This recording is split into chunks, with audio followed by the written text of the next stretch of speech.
Have you ever wondered why the words of some artists echo louder than the applause that once surrounded them? Why certain voices, though silenced, refuse to rest in the grave assigned to them?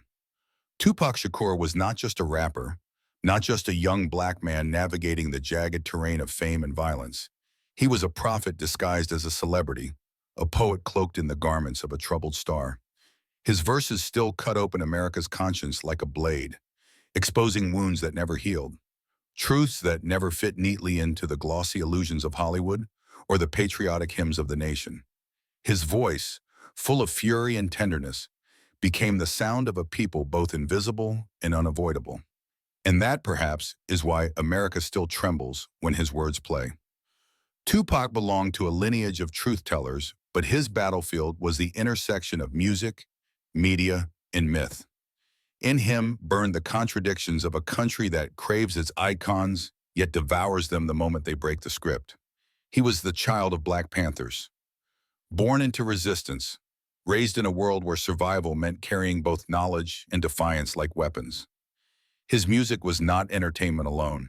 It was testimony, warning, and confession. When he spoke of pain, it was not only his own, but that of generations carrying the weight of chains, redlining, bullets, and betrayal. To listen to Tupac is to hear the scream beneath the smile of America's promise.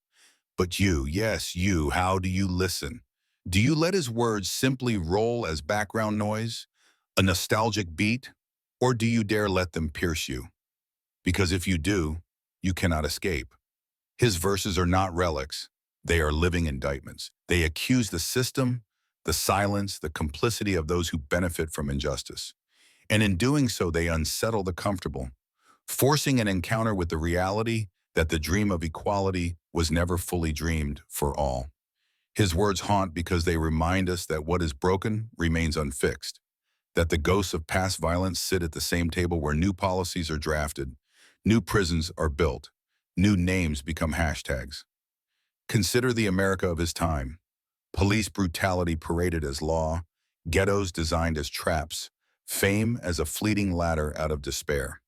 Tupac rose with charisma, talent, and rage, but the spotlight was never safe. He was simultaneously adored and demonized, packaged as both genius and menace. To the music industry, he was a commodity. To the state, he was a threat. To the people, he was a mirror reflecting their wounds. That tension created an unbearable weight, and like many icons, he bore it alone, surrounded by crowds yet profoundly isolated. In every lyric, you can feel the split, a man yearning for peace but dragged toward conflict, a man pleading for love yet learning only betrayal. It is betrayal more than fame that shaped his mythology. America has a long history of raising its black geniuses only to break them when they refuse to obey. Tupac knew this. His battles with the law, the media, and even his peers were not accidents, but inevitabilities in a world designed to destroy those who speak too freely. And speak he did, with a sharpness that left no one untouched. He indicted the police, the government, the music industry, and even his own community when it lost its way. That honesty made him magnetic, but also made him dangerous. The state could not silence him with prison. The media could not bury him with scandal. The industry could not dilute his rage. Yet, in the end, his body fell victim to the same violence he spent his life decrying. Still, death did not silence him. That is the haunting. You can press play today and feel his spirit whispering truths that headline after headline proves still alive. When Tupac spoke of mothers weeping, of black boys targeted, of systemic neglect, he was not describing the past, but foretelling the future. He knew America's conscience would try to bury him with platitudes and memorials, but conscience cannot escape the sound of prophecy. And perhaps you feel it now, the unease, the recognition, the chill of hearing words written decades ago, yet perfectly describing today. Tupac's ghost is not the pale specter of tragedy. It is the fiery spirit of unresolved justice. It lingers because America has not done the work he demanded. It haunts because silence still reigns where truth should roar. It provokes because his verses demand more of us than mourning. They demand reckoning. And reckoning is something a nation built on denial resists with all its might. That is why, Though the man was killed, his voice lives on. Because the grave cannot hold a prophecy, and history cannot silence a wound that still bleeds. Tupac's words were never just lyrics, they were incantations, summoning spirits of defiance and grief, love and rage, into the present moment. He spoke of mothers abandoned by the system, of children born into poverty as if predestined for struggle, of Dr. Tupac's ghost is not the pale specter of tragedy, it is the fiery spirit of unresolved justice. It lingers because America has not done the work he demanded. It haunts because a silence still reigns where truth should roar. It provokes because his verses demand more of us than mourning. They demand reckoning. And reckoning is something a nation built on denial resists with all its might. That is why, though the man was killed, his voice lives on. Because the grave cannot hold a prophecy, and history cannot silence a wound that still bleeds. Tupac's words were never just lyrics. They were incantations, summoning spirits of defiance and grief, love and rage, into the present moment.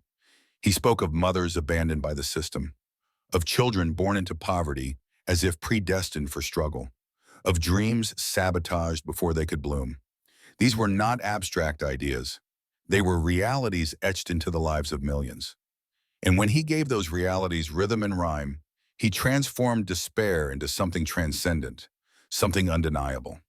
His music made the invisible visible, and that is why it still feels dangerous. To hear Tupac is to realize that America's wounds are not healed, only hidden. Yet his haunting power does not lie solely in his critique of oppression. It lies also in the duality of his soul. One moment, he was the warrior spitting venom at corrupt systems. The next, he was the tender son writing hymns to black women who carried entire worlds on their shoulders. This tension, the revolutionary and the romantic, revealed the fullness of his humanity. And humanity, when laid bare, terrifies a society that prefers its icons flattened into caricatures. America wanted Tupac to be either saint or sinner, either threat or hero. But he was both and more. That multiplicity is what made him real, and reality is harder to bury than myth. You must ask yourself, why does a country insist on reducing complex men into one-dimensional narratives? Perhaps because complexity forces accountability. If Tupac was only an outlaw, then his death was inevitable, almost deserved. If he was only a genius, then his suffering was tragedy, an accident of fate. But if he was both, rebel and poet, flawed and visionary, then his story becomes an indictment. It becomes evidence that America's structures devour those who refuse to conform, no matter how brilliant, no matter how human. And it becomes a mirror reflecting the price paid for daring to be fully alive in a world that thrives on containment. The haunting also stems from betrayal, not just the betrayals Tupac suffered personally, but the larger betrayal of promises broken by America itself. He rapped of liberty and justice denied, of equality dangled like a prize yet snatched away in practice. His life became the embodiment of that betrayal. A black man who rose toward glory yet was caged, surveilled, and finally shot down. And in his words, you can hear the echo of all those before him, Malcolm, Martin, countless unnamed voices, whose truths became too heavy for a nation built on silence to bear. America does not forget these voices. It buries them, only for them to rise again in times of crisis, louder than before. That is why his words return like ghosts in moments of unrest. When protests erupt in the streets, when names of the fallen fill the air, Tupac's verses resurface like scripture. He spoke of police brutality long before smartphones could capture it. He warned of systemic traps before politicians dared acknowledge them. He described the despair of the ghetto not as an isolated tragedy, but as a design. And every time his words prove prophetic, they expose how little has changed. The haunting is not mystical, it is structural. It is the sound of truth ignored until it demands to be heard again. And yet, Tupac was not only a prophet of rage, he was also a dreamer of impossible futures.